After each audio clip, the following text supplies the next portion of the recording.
क्या दिल्ली सरकार को गिराने की साजिश चल रही है?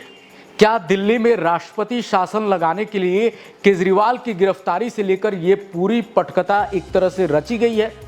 दिल्ली सरकार में मंत्री आतिशी ने जो गंभीर आरोप लगाए हैं, उससे चुनाव के बीच सियासत गर्मा गई है। केंद्र सरकार पर आम आदमी पार्टी के इस हमले के बाद 2024 के चुनावों के समीकरण को बदलते हुए भी देखा जा सकता है। क्या बीजेपी की नज़र दिल्ली पर है? क्या लोकसभा चुनाव के साथ बीजेपी अब दिल्ली के विधानसभा चुनाव की तैयारी में भी जुट गई है, या फिर ये सिर्फ आम आदमी पार्टी की तरफ से लगाए जा रहे आरोप मात्र हैं? इस वीडियो में हम इन सभी बिंदुओं को समझने की कोशिश करेंगे, तो वीडियो को अंत तक जरूर देखिएगा।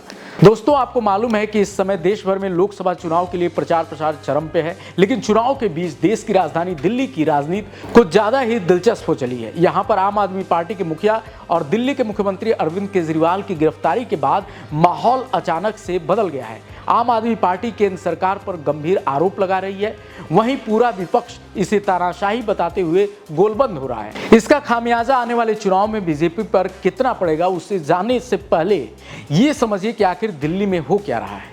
दिल्ली सरकार की मंत्री आतिशी ने आरोप लगाया है कि दिल्ली की सरकार को गिराने और राष्ट्रपति शासन को लगाने की साजिश की जा रही है। सीएम को फर्जी मामले में गिरफ्तार किया गया है। आतिशी ने यह भी आरोप लगाया कि दिल्ली सरकार के अधिकारी बैठक में शामिल होना बंद कर दिए हैं। उन्होंने कहा कि इन सारी चीजों से पता चलता है कि दिल्ली में अरविंद केजरीवाल की सरकार को गिराने और राष्ट्रपति शासन को लागू करने के लिए किस तरह की घिनौनी साजिश हो रही है। उन्होंने ये भी कहा कि मैं बीजेपी को चेतावनी देती हूं कि दिल्ली में राष्ट्रपति शासन लगाना अवैध, असंवैधानिक और दिल्ली के लोगों के जनादेश के खिलाफ होगा। दिल्ली के लोगों ने अरविंद केजरीवाल और आम आदमी पार्टी को स्पष्ट जनादेश दिया है।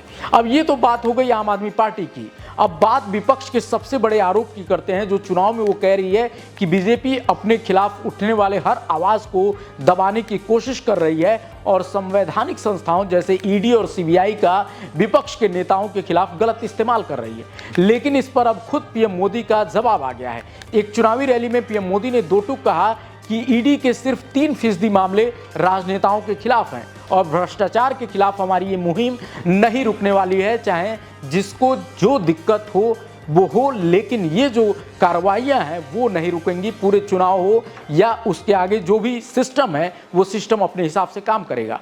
अब देखना दिलचस्प होगा कि केजरीवाल की गिरफ्तारी और विपक्ष के इन हमलों से क्या चुनाव में बीजेपी के खिलाफ कुछ माहौल तैयार हो पाएगा, या फिर जो पीएम मोदी का वो दावा है वो सच होगा, जिसमें उन्होंने कहा है कि इस बार बीजेपी सारे रिकॉर्ड तोड़कर एक नया इतिहास बनाएगी।